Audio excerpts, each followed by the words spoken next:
Setan mengatakan, ya dengan cara menganggukkan saja. Kalau tidak bisa menganggukkan dengan mengedipkan mata saja.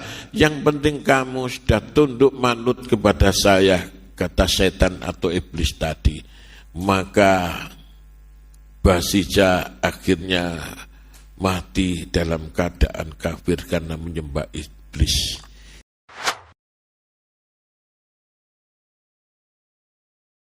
Bismillahirrahmanirrahim.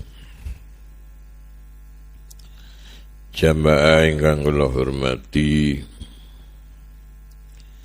kula ngelingaken teng awak kula lan panjenengan sedaya menawi kula kali panjenengan ni harus waspada, harus berani juga melawan hal-hal yang sekiranya membuat perilaku kula lan panjenengan yang sifatnya disesatkan oleh setan. Setan tidak henti-hentinya mengejar-ngejar supaya kita sebagai hamba Allah yang berikhtiar untuk taat kepada Allah selalu berusaha setan itu menyesatkan. Mulai zaman Nabiullah Adam, setan sudah menyesatkan Nabiullah Adam, sehingga dari swarga sampai diturunkan ke bumi ini. Pada saat Nabiullah Ibrahim dapat perintah untuk menyembelih Nabiullah Ismail, setan menghalang-halangi supaya tidak taat kepada Allah. Bahkan juga Umar bin Khattab, saya panggil Umar bin Khattab dulu sebelum beliau jadi sahabat Rasulullah, juga disesatkan oleh setan sampai membunuh, mengubur anaknya hidup-hidup. Masih banyak usaha-usaha setan menyesatkan kita yang harus kita hindari cara melawan hal-hal yang disesatkan oleh setan itu. Dalam Al-Kisah, setan pernah menyesatkan dengan melalui 3 hal. Al-Kisah dulu ada seorang ahli ibadah dari Bani Israel. Ibadahnya luar biasa sungguh-sungguh sehingga membuat setan ini adalah jengkel, ingin menyesatkan. Setan datang untuk menggoda laki-laki yang ibadah ini dengan menggodanya melalui bayang-bayang menjadi batu yang besar. Seakan-akan batu ini akan juga menjatuhkan laki-laki yang ibadah ini. Tapi laki-laki ini tetap konsentrasi ibadah kepada Allah Subhanahu wa ta'ala. Akhirnya setan itu menjelma menjadi ular yang besar. Walaupun demikian, laki-laki yang ibadah itu tidak sedikit pun mereka itu merasa terganggu dengan godaan setan itu. Sehingga setan itu berkata kepada laki-laki itu yang sedang ibadah. Dia mengatakan bahwasanya akan menyesatkan manusia melalui 3 hal.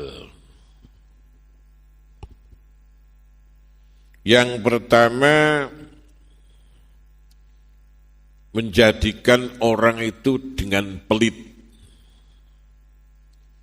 Pelit yang kedua adalah menjadikan manusia pemarah, dan yang ketiga menyesatkan dengan minum minuman keras, yakni mabuk-mabukan.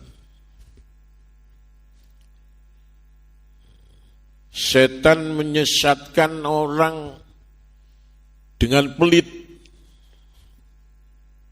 Banyak di antaranya orang yang kaya, tapi sama setan itu digoda menjadi bayang-bayang, seakan-akan mereka itu merasa kekurangan.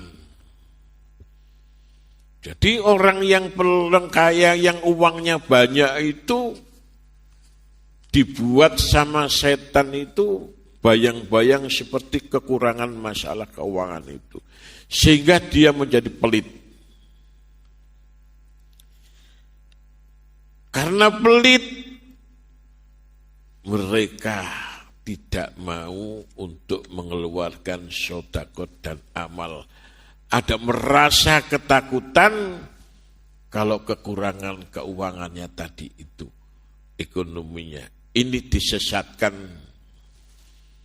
sama setan seperti itu. Sehingga orang yang demikian ini karena kaya tapi pelit, akhirnya dibenci oleh Allah Subhanahu wa Ta'ala. Disesatkan oleh setan orang-orang yang punya dalam keuangan yang boleh dikatakan orang kaya tapi pelit ini. Yang kedua, setan akan menyesatkan mereka ini dengan melalui marah. Dia masuk di dalam orang-orang yang marah, yang dibuat marah itu seperti anak kecil yang bermain bola.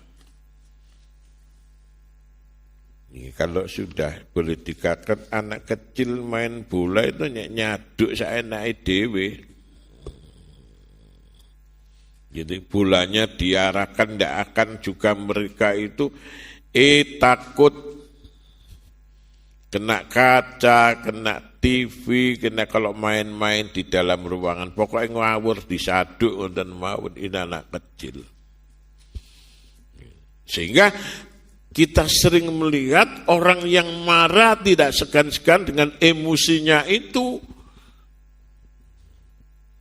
bisa membunuh, bisa menghantam, bisa sampai boleh ditekan tawur dengan istrinya, sampai juga terjadi perceraian, sampai mereka ada yang melebur rumah sakit, ada sampai juga meninggal dunia karena terjadi pembunuhan karena marah tadi itu. Nekat setan akan masuk di dalam orang yang marah-marah itu. Maka itu kita harus bisa melawan perilaku yang marah-marah. Kita usahakan supaya kita ini tidak sampai marah-marah. Dia boleh pas marah katanya diberitakan supaya duduk.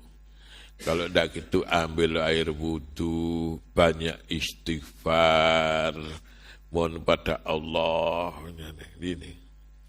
Yang selanjutnya, yang ketiga ini adalah mereka diusahakan supaya orang itu mabuk. Sehingga setan sangat mudah sekali untuk mengganggu supaya mereka itu apa? Sesat, akan meninggalkan ibadah. Namanya orang mabuk.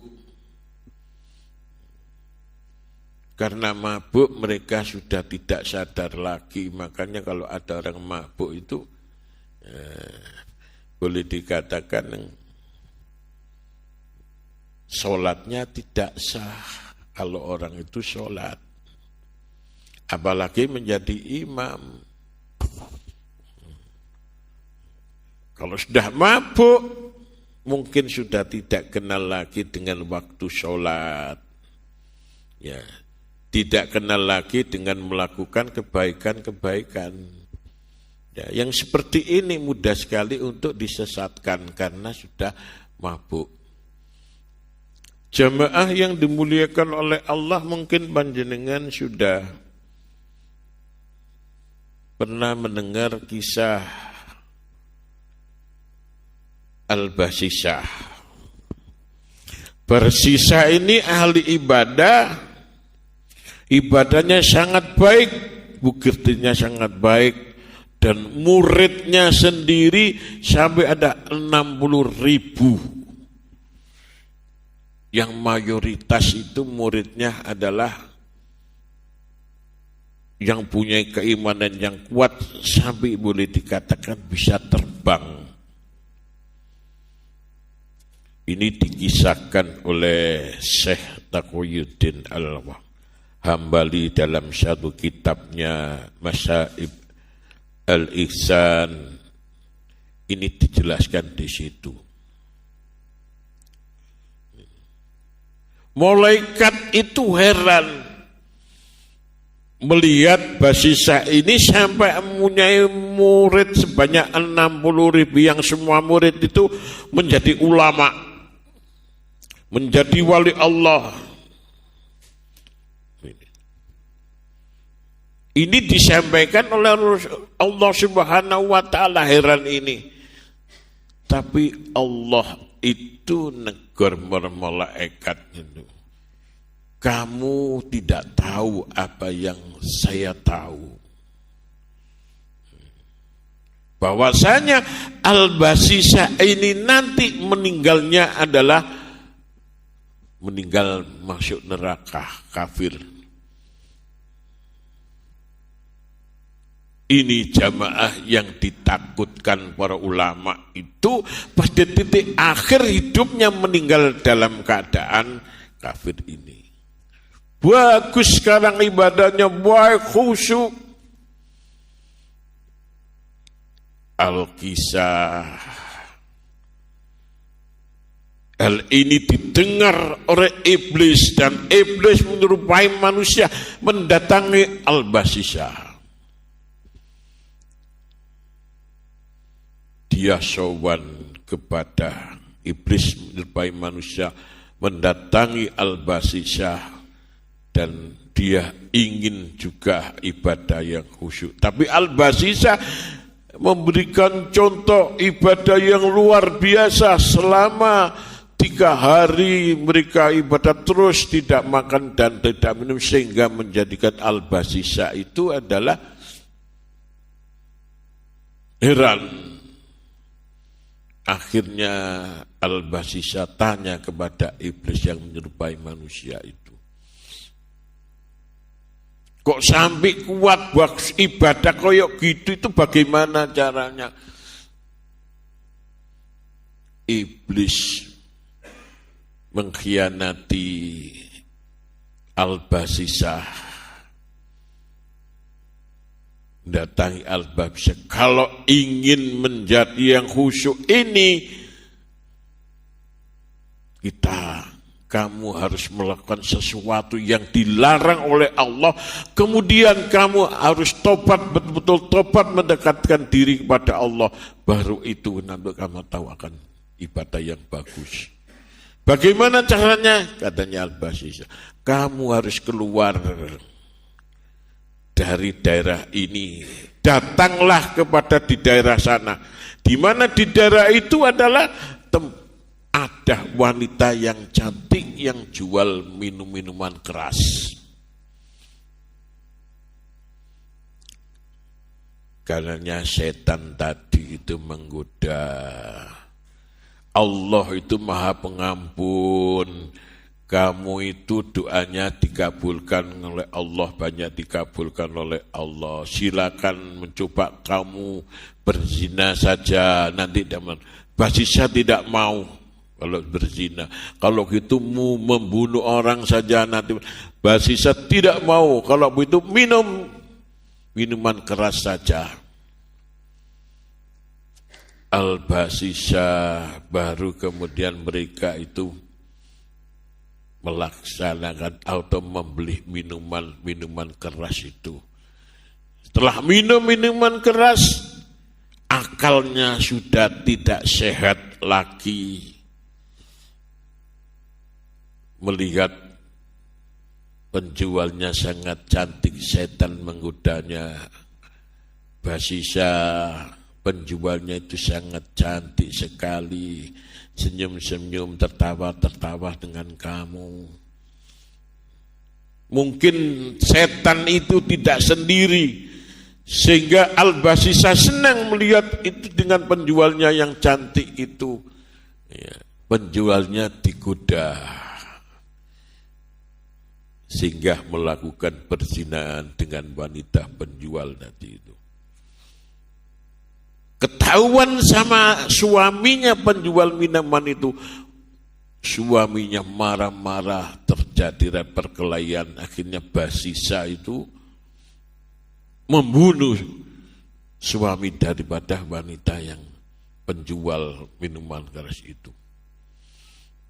Setelah itu jamaah, setan itu menyerupai manusia lagi datang kepada raja. Akhirnya Basisa kena hukuman penjual minum-minuman keras, hukuman juga mereka zina, hukuman mereka membunuh suaminya penjual minuman itu. Ceritanya mereka karena minum-minuman keras kena hukuman 80 kali cambuk. Kemudian berzina kena hukuman 100 kali cambuk. Dan yang terakhir membunuh mereka harus juga disalib. Pada saat disalib inilah setan ngerubah aslinya, bahwa saya mengatakan sebabnya kamu minum keras, berzina dengan penjualnya dan membunuh itu adalah karena rekayasa saya. Menyebabkan adalah saya. Sekarang kamu sudah masuk dalam tiang gantungan salib. Apa yang harus saya lakukan? Basisa minta tolong setan atau iblis tadi itu jamaah. Akan kamu saya tolong katanya iblis tadi itu. Dengan cara kamu harus tunduk patut nyembah aku. Nanti saya tolong. Kata Basisa, ya apa carane aku nyembah awakmu? Setan mengatakan, ya dengan cara menganggukkan saja. Kalau tidak bisa menganggukkan dengan mengedipkan mata saja. Yang penting kamu sudah tunduk manut kepada saya, kata setan atau iblis tadi. Maka Basisa akhirnya mati dalam keadaan kafir karena menyembah iblis. Ini jamaah yang dimuliakan Allah. Kita takut kita nanti meninggal dunia dalam keadaan husnul khotimah atau kita dalam kafir. Ini yang harus kita jaga.